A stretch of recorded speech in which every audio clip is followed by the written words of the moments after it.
PTI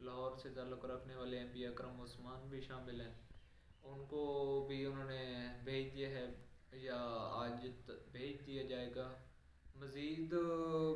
یہ کہ اقوام متحدہ نے پاکستان کے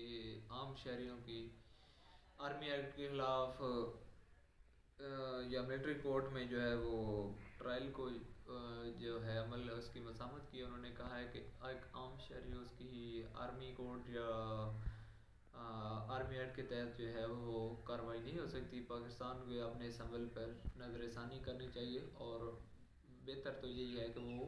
باقی عدالتیں موجود ہیں اس میں عام شہریوں کو جو ہے وہ پیش کیا جائے۔ مزید یہ کہ پاکستان کا تو اب یہی حال ہو گیا ہے جو کہ اگر آپ پی ٹی آئی کے ساتھ ہیں تو آپ کو جیل میں بند کر دیا جائے گا، اگر آپ پی ٹی آئی چھوڑ رہے ہیں تو تمام جرم جن میں آپ کو ملوث قرار دیا گیا ہے اور آپ کے خلاف پرچے دیے گے، اگر آپ پی ٹی آئی چھوڑ رہے ہیں تو وہ آپ پر تمام جو ہیں وہ پرچے وہ ختم کر دیے جائیں گے اور آپ جو ہے وہ معاف کر دیا جائے گا اگر آپ کسی اور پارٹی میں شامل ہوتے ہیں۔ ایسا ہی کچھ ہوا فیاض الحسن چوہان کے سلسلے میں بھی، فواد چودھری صاحب نے بھی پارٹی چھوڑ دی، اور لیکن کچھ ایسا بھی ہوا ہے کہ کچھ رہنماؤں نے پارٹی نہ چھوڑنے کا بھی فیصلہ کیا ہے، جن میں سر فہرست سابق گورنر پنجاب عمر سرفراز چیمہ صاحب، میاں محمود الرشید صاحب اور یاسمین راشد صاحبہ۔ آج ان کی پیشی تھی صدارت دہشت گردی عدالت میں، تو انہوں نے یہ کہا کہ ہم بالکل بھی پارٹی نہیں چھوڑ رہے، ہم نظریاتی کارکنان ہیں اور نظریاتی کارکن جو ہوتا ہے وہ پارٹی کا ایسا ہوتا ہے، لہٰذا ہم کیسے پارٹی چھوڑ سکتے ہیں۔ ایک چیز جو آج کل بہت مشہور ہو گئی ہوئی ہے وہ یہ کہ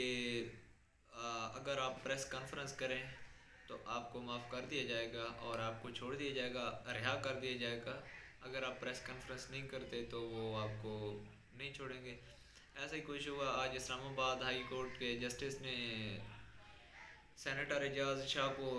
رہا کرنے کا حکم دیا، تو یہ بھی ساتھ انہوں نے کہا کہ اگر آپ جو ہے وہ پریس کانفرنس کرتے ہیں تو آپ کو چھوڑ دیا جائے گا، یا ایسا انہوں نے کہا تھا، تو عدالت میں کہہ کے لگ گئے۔ لیکن دیکھ لیں نظام انصاف اب بے بس ہو گیا ہے طاقتور قوتوں کے سامنے، لیکن چونکہ اعجاز شاہ صاحب پارٹی کے ساتھ تھے تو انہوں نے پریس کانفرنس نہیں کی، جس کے بعد ان کی رہائی کو بعد ان کو فوراً گرفتار کر لیا گیا۔ اس کے ساتھ ساتھ آج ہم بات کرتے ہیں کہ لاہور ہائی کورٹ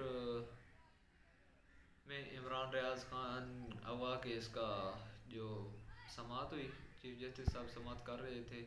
امیر بھٹی صاحب، تو انہوں نے پوچھا کہ آئی جی پنجاب کہاں ہے، لیکن آئی جی پنجاب چونکہ گجرانوالہ میں یوم شہدائے تقریب کی تقریب میں تھے تو وہ اس وجہ سے نہیں پہنچ سکے۔ جس کے بعد ایڈیشنل آئی جی جو تھا وہ اس نے باتیں بتائیں کہ ہم نے جی وہ کیا ملٹری انٹیلیجنس کے پاس نہیں ہے عمران خان، ہم نے پتہ کیا، انہوں نے گرفتار نہیں کیا۔ انہوں نے مزید یہ بھی کہا کہ آئی ایس آئی نے بھی عمران خان کو گرفتار نہیں کیا، تو جس کے بعد چیف جسٹس صاحب نے کہا کہ ہم نے یہ نہیں پوچھا تھا کہ آپ نے یہ پتہ کرنا ہے کہ کس نے گرفتار کیا یا کس نے کیا، ہم نے تو یہ حکم دیا تھا کہ آپ اس کو بازیاب کروائیں۔ مزید انہوں نے کہا کہ آپ کوشش کریں اور اس کو بازیاب کروائیں۔ انہوں نے باقاعدہ یہ بھی کہا کہ ہم نے آرڈر لکھ کر دیا تھا کہ آپ نے اس کو بازیاب کروانا ہے۔ مزید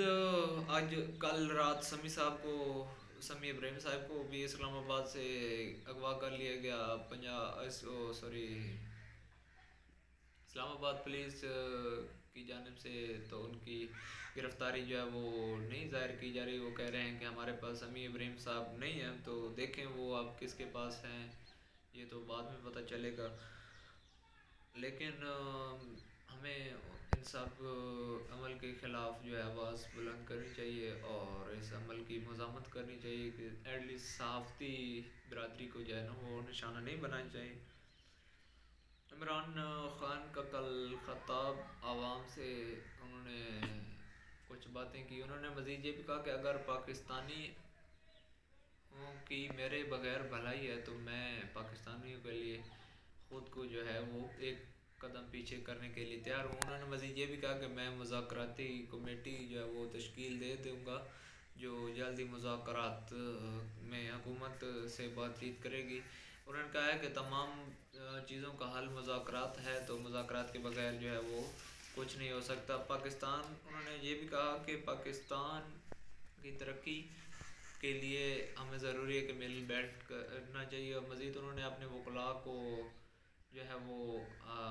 اس بات کی ہدایت کی کہ وہ کارکنان کی رہائی جو ہے وہ یقینی بنائیں اور وکلاء بھی اس کام کو جو ہے وہ کر رہے ہیں, مطلب اپنے احسن طریقے سے انجام دے رہے ہیں. بہت سے وہ کارکنان کو چھڑوا لیا گیا اور کچھ جو رہتے ہیں ان کی وہ جو ہے وہ مطلب ان کے کیس وغیرہ جو ہیں وہ عدالتوں میں لگ گئے ہیں, بہت جلد ان کو بھی رہا کروا لیا جائے گا. آج 25 مئی یوم شہدائے تقریب کے طور پر منایا گیا,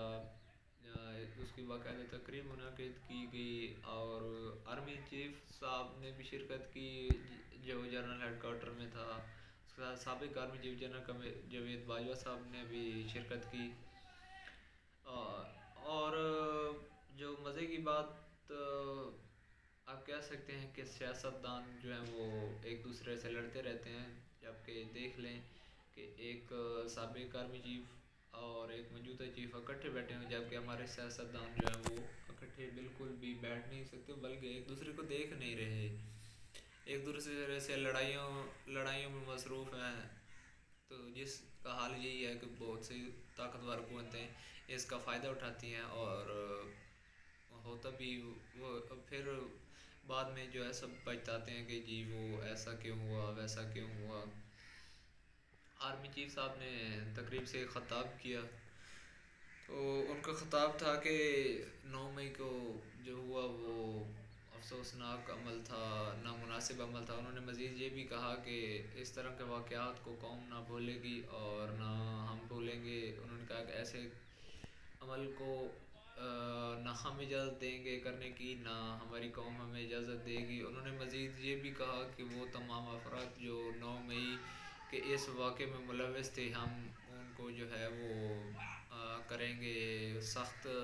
کارروائی کریں گا اور ان کو کیفر کردار تک پہنچائیں گے تاکہ آئندہ کوئی بھی ایسا جو ہے وہ کرنے کی ہمت نہ کرے. مزید آپ کو مزے کی خبر ایک دے دوں کہ جی آج عمران خان, اسد عمر, شاہد اسد کیسر سمیت جو ہیں وہ 80 سے زیادہ پی ٹی آئی کارکنان کا ای سی ایل میں ڈال دیا گیا. مزے کی بات یہ ہے کہ وہ بندے جن کا نام ای سی ایل میں ڈالا گیا ہے وہ کہہ رہے ہیں کہ ہم نے پاکستان سے باہر جانا نہیں ہے اور اس کے باوجود ان کا نام ای سی ایل میں, چلیں ٹھیک ہے بہتر ہے ان کا نام ای سی ایل میں ڈال دیا ہے. میں تو مشورہ دوں گا کہ اس کے ساتھ ساتھ نواز شریف کا بھی نام ای سی ایل میں ڈال دیا جائے کیونکہ تاکہ وہ بھی ملک سے باہر نہ جا سکے, لیکن وہ تو ہیں ہی ملک سے باہر تو چلے وہ تو بعد کی باتیں ہیں. اور ڈالر پہ بات کرتے ہیں آخر میں. آج اوپن مارکیٹ میں ڈالر 309 روپے جبکہ انٹر بینک میں 286 روپے تک ٹریڈ کرتا رہا. آپ ایک چیز نوٹ کریں کہ جب سے یہ 9 مئی یا عمران خان کی جو ہے وہ گرفتاری ہوئی ہے تو اس کے بعد میرا نہیں خیال کہ عوام کا یا کسی صحافی کا اس طرف دھیان گیا ہو کہ جی وہ ڈالر کتنے پہنچ گیا ہے, معیشت کا کیا حال ہے. تو یہ ساری چیزیں جو ٹیکٹکس اپنائے جا رہے ہیں تاکہ عوام کو اس سے جو ہے وہ ڈائیورٹ کیا جائے اور کوشش کی جائے کہ عوام جو ہے معیشت کے بارے میں زیادہ نہ جان سکے. دیکھیں اب کیا ہوتا ہے کیا نہیں ہوتا, اللہ بہتر کرے گا, اللہ ہمارے پاکستان کو سلامت رکھے, آمین. اور ناظرین آج کے لیے اتنا ہی کافی ہے, کل پھر ملیں گے ایک نئی ویڈیو کے ساتھ. اللہ حافظ.